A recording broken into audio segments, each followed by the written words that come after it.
और इस वक्त की बड़ी खबर, चंद्रशेखर गोरखपुर सदर से सीएम योगी के खिलाफ चुनाव लड़ेंगे। चंद्रशेखर गोरखपुर सदर से सीएम योगी के खिलाफ चुनाव लड़ेंगे। इससे पहले समाजवादी पार्टी कह चुकी है कि हमने भी चंद्रशेखर को 2 टिकट देने के लिए बात कर ली थी, राजी भी हो गए थे, लेकिन उन्हें किसी का कॉल आया और चंद्रशेखर आजाद ने जो है वो फिलहाल सीटें मना कर दी। लेकिन फिलहाल उन्होंने कहा कि वो गोरखपुर से चुनाव लड़ेंगे। गोरखपुर से चुनाव लड़ने का मतलब है भीम आर्मी चीफ योगी आदित्यनाथ के खिलाफ चुनाव लड़ेंगे। सीएम योगी के खिलाफ चुनाव लड़ेंगे चंद्रशेखर आजाद रावत। सीएम योगी के खिलाफ चुनाव लड़ेंगे चंद्रशेखर आजाद। भीम आर्मी के चीफ चंद्रशेखर सीएम योगी के खिलाफ चुनाव लड़ेंगे। इससे पहले अखिलेश यादव ये कह रहे थे कि बीजेपी यूपी चुनाव को लेकर के कई बड़ी साजिशें हो रही हैं। उन्होंने भीम आर्मी का नाम लिया था कि भीम आर्मी पार्टी के साथ हमारी गठबंधन हो गया था, 2 सीटें हमने उनको ऑफर दी थी, लेकिन चंद्रशेखर के बाद किसी का फ़ोन आया और उन्होंने वो सीटें नहीं ली। और उसके बाद से लेकर के चंद्रशेखर कह रहे थे कि वो अकेले ही चुनाव लड़ेंगे, इस कारण से वो सीटें नहीं ली थी। लेकिन अब भीम आर्मी चीफ का ये कहना है कि वो चुनाव लड़ेंगे यूपी में योगी के खिलाफ, तो गोरखपुर से चुनाव लड़ेंगे चंद्रशेखर। भीम आर्मी चीफ गोरखपुर से चुनाव लड़ेंगे। गोरखपुर से चुनाव लड़ेंगे मतलब योगी आदित्यनाथ के खिलाफ खड़े होंगे, योगी आदित्यनाथ के सामने खड़े होंगे चंद्रशेखर आजाद।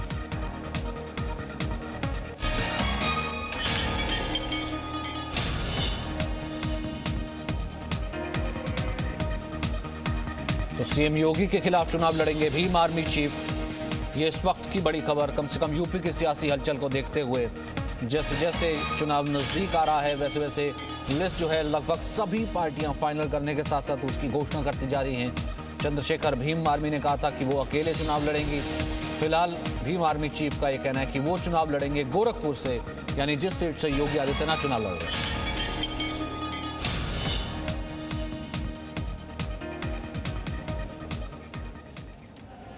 आगे बढ़ते हैं और बात करते हैं जी न्यूज़ डिज़ाइन बॉक्स के ओपिनियन पोल की, जिसमें अनुमान बताया गया है, जताया गया है कि उत्तर प्रदेश विधानसभा चुनाव में बीजेपी को 245 से 267 सीट मिल सकती है, समाजवादी पार्टी को 125 से 148 सीटें मिल सकती हैं, बीएसपी को 5 से 9 सीटें मिल सकती हैं, कांग्रेस को 3 से 7 सीटें मिल सकती हैं, अन्य के हिस्से में 2 से 6 सीटें आ सकती हैं। अब हम आपको बताते हैं 2017 के मुकाबले इस 2022 में किस पार्टी को कितना फायदा या नुकसान होने वाला है। 2017 में बीजेपी को 312 सीट आई थी, समाजवादी पार्टी को 47, बीएसपी को 19 सीट आई थी, कांग्रेस को 7 सीटें और अन्य को 18 सीटें। लेकिन ओपिनियन पोल के मुताबिक इस बार बीजेपी को 245 से 267 सीटें मिल सकती हैं। यह हम आपको बता दें कि सरकार बनाने के लिए चाहिए 202, और वो मैजिक फिगर जी न्यूज़ ओपिनियन पोल के मुताबिक आसानी से बीजेपी पार करती हुई दिख रही है। समाजवादी पार्टी को 125 से 148 सीटें मिल सकती हैं, बीएसपी को 5 से 9 सीटें मिल सकती हैं, कांग्रेस को 3 से 7 सीटें मिल सकती हैं और अन्य को 2 से 6 सीटें मिलने का अनुमान है। वहीं यूपी चुनाव पर जी न्यूज़ के सबसे बड़े ओपिनियन पोल पर डिप्टी सीएम केशव प्रसाद मौर्य का कहना है कि बीजेपी 2017 का करिश्मा दोहराने जा रही है। वहीं समाजवादी पार्टी के प्रवक्ता अनुराग भदौरिया का कहना है कि यूपी में समाजवादी पार्टी का ग्राफ बढ़ रहा है। तो आपका सर्वे है, उस पर सवाल नहीं उठाऊंगा, क्योंकि जो सर्वे के परिणाम आप दिखा रहे हैं 248 से 267, यह सर्वे वर्तमान का है, लेकिन जैसे जैसे चुनाव आगे बढ़ेगा हम 2022 में भी 2017 दोहराएंगे। जनता भारतीय जनता पार्टी के साथ है। हमारे डबल इंजन की जो सरकार है जी, उस डबल इंजन की सरकार के परिणाम से बहुत प्रसन्न है। अभी तो आपने शुरुआती दिखाना शुरू किया है, और 10 दिन रुक जाइए। भारतीय जनता पार्टी 51% से घट के 38% पे आ गई अगर आपकी पोल की बात की जाए, और समाजवादी 21% से 36% पे चली गई है। और 10 दिन और रुकेंगे, समाजवादी 51% पार कर जाएगी, भारतीय जनता पार्टी घट के 10% 12% पे आएगी। तो भारतीय जनता पार्टी का उत्तर प्रदेश में कुछ बचा नहीं है। जो हार रहे होते हैं उन पे कोई दाव नहीं लगाता। अब वो तो घट रहे हैं, दिन पे दिन घटते चले जा रहे हैं। पहले बोलते थे 300 पार, आप कह रहे हैं कि किसी तरह से सरकार बनाएंगे, फिर 10 दिन बाद कहेंगे नहीं भैया अब हमसे ना हो पा रहा है, क्योंकि हमने उत्तर प्रदेश के अंदर में कोई विकास की राजनीति तो की नहीं। तो यूपी चुनाव पर जी न्यूज के सबसे बड़े ओपिनियन पोल पर डिप्टी सीएम दिनेश शर्मा का कहना है कि बीजेपी इस बार भी 300 का आंकड़ा पार करेगी। वहीं पूरा विपक्ष मिलकर 100 सीटों पर ही सिमट जाएगा। वहीं समाजवादी पार्टी के नेता और पूर्व मंत्री अरविंद सिंह गोप का कहना है कि यूपी की जनता और किसानों के सर्वे में बीजेपी की विदाई तय है। मैं इतना कह सकता हूं कि हमारा आंकड़ा 300 से कहीं ज्यादा होगा और विपक्ष का जो आंकड़ा है वो कुल मिला के 100 को पार नहीं करेगा। झटका समाजवादी पार्टी ने कभी खाई न कभी खाएगी। जनता ने जो अपना सर्वे किया है, गरीब किसान ने जो अपना सर्वे किया है, उसमें भारतीय जनता पार्टी विदा हो चुकी है और समाजवादी पार्टी का आना तय हो गया है। उधर जी न्यूज से ओपिनियन पोल पर बीजेपी के सहयोगियों ने खुशी जाहिर की है। निषाद पार्टी के अध्यक्ष संजय निषाद का कहना है कि यूपी में बीजेपी गठबंधन की लहर आएगी। वहीं दूसरे सहयोगी अपना दल एस की अध्यक्ष अनुप्रिया पटेल का कहना है कि यूपी में इस बार भी बीजेपी की ही सरकार बनेगी और विकास गाथा जारी रहेगी। लहर रहेगी और कोई पता नहीं चलेगा।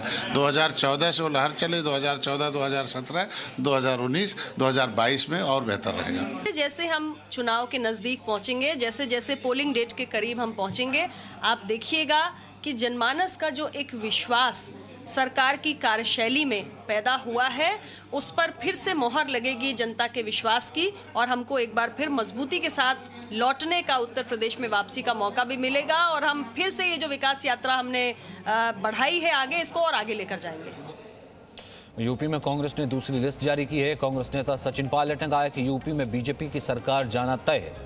उन्हें आशंका है कि उनकी जमीन खिसक रही है। उत्तर प्रदेश में जो सरकार है भाजपा की, उसका जाना तय है और जिस प्रकार से प्रधानमंत्री जी भी लगातार वहाँ ताबड़तोड़ रैलियाँ कर रहे थे, उससे इस बात का आशंका उनको भी है कि हमारी नीचे की ज़मीन खिसक रही है। और उत्तर प्रदेश में जो हालात रहे पिछले 5 साल में, जो कोरोना हाल में उन्होंने जो मिसमैनेजमेंट हुआ था, आर्थिक रूप से प्रदेश को पिछड़ा उन्होंने कर दिया है और ले दे के आज जो गठबंधन भी हुआ है उसमें सीट फाइनल हुई नहीं उन लोगों की। बहरहाल ये उनका अपना गठबंधन है और मुझे लगता है कि उत्तर प्रदेश के अंदर बदलाव निश्चित रूप से होगा। जहाँ तक कांग्रेस पार्टी की बात है, हम लोगों ने पिछले आज से नहीं कई सालों से सड़कों पर संघर्ष किया। बहुजन समाज पार्टी, समाजवादी पार्टी सड़कों पर कहीं दिखे नहीं।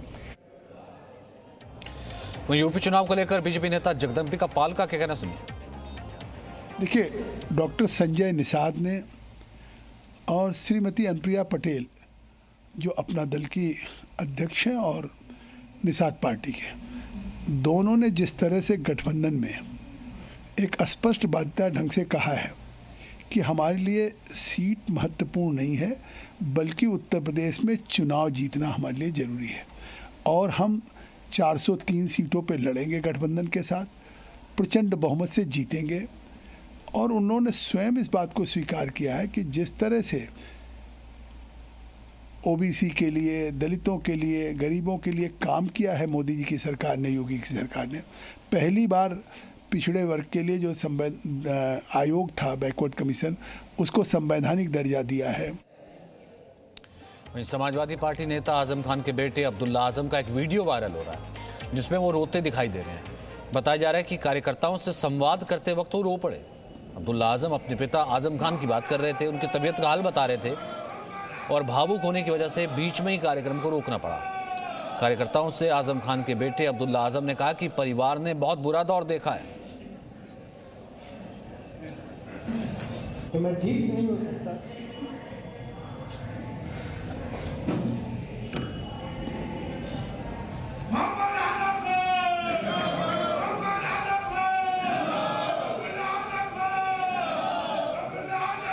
हम दोनों अलग अलग कमरों में थे, आईसीयू में थे, मैं ऊपर था और इतनी फोर्स लगी थी कि जैसे पता नहीं कौन आतंकवादी बन जाए। तो जब डॉक्टर मुझे देखने आए, क्योंकि वही टीम उनका भी इलाज कर रही थी, तो मैंने बस इतना पूछा कि अब कैसी तबीयत है।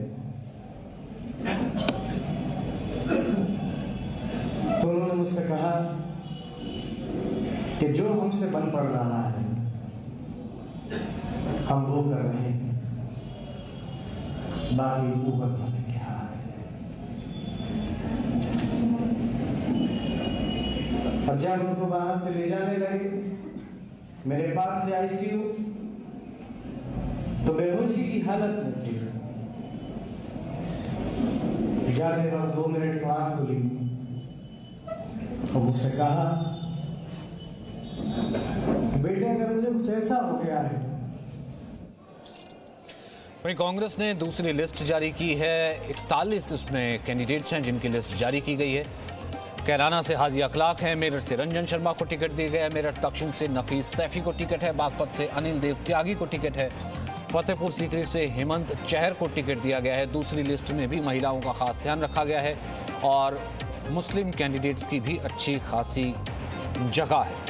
मुजफ्फरनगर से सुबोध शर्मा, नवाबगंज से उषा गंगवार, बड़ौत राहुल कश्यप, मोदीनगर से नीरज कुमारी प्रजापति और बुढ़ाना से देवेंद्र कश्यप। तो ये कांग्रेस की दूसरी लिस्ट है। इससे पहले 125 कैंडिडेट्स की लिस्ट, पहली लिस्ट कांग्रेस पहले जारी कर चुकी है।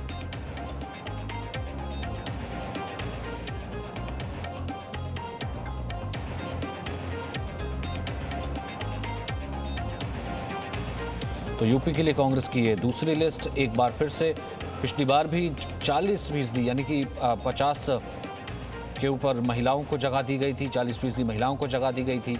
इस बार भी महिलाओं की अच्छी खासी संख्या है। Presenting B News app available on Google Play and App Store. Download it now.